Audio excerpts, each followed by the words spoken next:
The moment my father stood up at the anniversary dinner and demanded that I leave forever, 18 pairs of eyes stared at me in complete silence. He pointed toward the heavy oak door with a shaking hand while telling the whole family that I was a complete disgrace who did not belong under his roof anymore. Nobody at that long dining table spoke a single word to defend me. I simply picked up my coat, walked out into the cold night, and realized that my family had no idea I was secretly worth $40 million. In the Brooks household, excellence was not an option, but an absolute baseline requirement for every human being. My grandfather laid the foundation by pioneering pediatric cardiac procedures in New York during the late 60s. My father worked as the chief of thoracic surgery at one of the top teaching hospitals in the entire country, while my mother managed an internal medicine clinic serving prominent politicians. Our living room held generations of medical degrees and scientific awards, creating a heavy tradition that every child was expected to carry forward without question. My older sister Sarah was the golden standard of the family who achieved perfection at every milestone. At 32, she had already performed dozens of complex brain surgeries and was scheduled to deliver the keynote address at an international medical convention in Europe. My younger brother Dylan was topping his class at Johns Hopkins Medical School and receiving prestigious clinical awards before even graduating. Meanwhile, I had quietly walked away from my third year of medical school 3 years earlier because I realized my true passion lay in digital technology. My parents believed that leaving medical school meant I had surrendered to personal laziness and total failure. What they never realized was that while they slept, I was building an advanced digital security protocol designed for global financial networks. I spent late nights analyzing market trends, coding complex cryptographic software, and investing my initial savings into emerging digital assets. Over 36 months of silent labor inside my darkened bedroom, my initial $50,000 investment expanded into $42 million, transforming my life while my family viewed me as a complete disappointment. Every family dinner over those 3 years felt like a structured trial where my existence was politely erased. My mother would proudly boast about the breakthrough operations performed by Sarah or the top academic honors awarded to Dylan. Whenever relatives asked about my progress, my mother would lower her voice and state that I was still figuring things out with a subtle hint of disappointment. I never corrected her or revealed my financial success because I preferred to build my foundation quietly without seeking their approval or permission. The only family member who treated me with genuine curiosity and respect was my Uncle Raymond. He was a retired physician who understood the immense pressure inside our household and often encouraged me to follow my own path regardless of family expectations. On the morning of the 35th anniversary dinner, Raymond sent me a text message asking if I was attending and reminding me to remain strong. He was the single person who asked genuine questions about software development without passing harsh judgment on my choices. I arrived at the luxury townhouse at 7 in the evening, stepping into a hall filled with expensive floral arrangements and catering staff. My mother greeted me with a brief greeting before immediately guiding me toward the secondary dining area in the corner. While my parents, siblings, and high-profile relatives occupied the primary head table, I was placed at a small side table alongside 4 young cousins and a supervising aunt. It was a familiar strategy designed to keep the black sheep of the family away from important guests. The multi-course dinner proceeded with constant toasts celebrating 35 years of marriage and major professional milestones. My father tapped his crystal glass to command attention from the room and proudly announced that Sarah was chosen as the youngest keynote speaker in the history of her upcoming medical congress. The entire room burst into enthusiastic applause as my sister smiled and accepted praise from every corner. Once the clapping faded, my father turned his attention directly toward my small table across the room. With a fake smile that hid deep frustration, my father asked me directly if I had any real accomplishments to share with the family. 18 people turned around to watch, creating an awkward silence that filled the large dining room. I calmly explained that I was managing a software company focused on decentralized financial security protocols.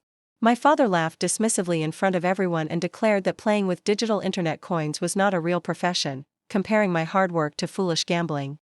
My father then raised his voice, demanding to know how I could throw away an elite medical education to sit in a dark room trading imaginary currency. My mother added her own sharp criticism, stating how deeply embarrassing it was for them to explain my career choices to respected colleagues at the hospital. Heated anger took over my father as he slammed his hand against the mahogany table, shouting that I was an utter disgrace to our family legacy. He pointed at the front entrance and commanded me to leave immediately and never return. No one at the head table raised a voice to object or stop the cruelty unfolding in front of them. Sarah watched with a subtle look of victory, while Dylan kept his eyes fixed firmly on his plate to avoid conflict. As I stood up and pulled on my winter coat, I overheard my mother softly remark to an aunt that I would eventually come crawling back when I needed financial support. I opened the front door, stepped out into the cold night air, and quietly drove away toward my private penthouse apartment downtown. The drive across the city was completely quiet, but I felt surprisingly peaceful rather than angry or heartbroken. I did not shed a single tear because I knew a massive secret that my family would discover within weeks. My technology company had reached millions of active users and secured 18 valuable security patents under my professional name. Furthermore, an international business magazine had already finalized a major feature story highlighting my business achievements as one of the top financial innovators under 30 years old. When I reached my penthouse floor overlooking the city skyline, I sat at my desk and opened my laptop to check my email inbox. The editorial director of the financial magazine had sent a final confirmation notice verifying that my profile was scheduled for publication on the 26th of the month. I looked out at the glowing city lights and felt a deep sense of validation, knowing that my silent dedication had built something real and lasting that no amount of verbal abuse could ever erase. 5 days passed without a single attempt from my parents or sister to reach out or check on my well-being. Dylan sent a quick message admitting that our father went too far, but he quickly added that he could not get involved in family conflicts. Meanwhile, Sarah posted dozens of polished photos from the anniversary party on social media, carefully cropping me out of every family portrait. Only Uncle Raymond continued to send daily messages checking on my spirits and offering steady support during the silence. During those quiet days, my company closed a major $6 million funding round with a top venture capital firm that recognized the power of our digital security protocol. The lead partner praised my vision as a young founder and noted that our software was reshaping the entire financial industry.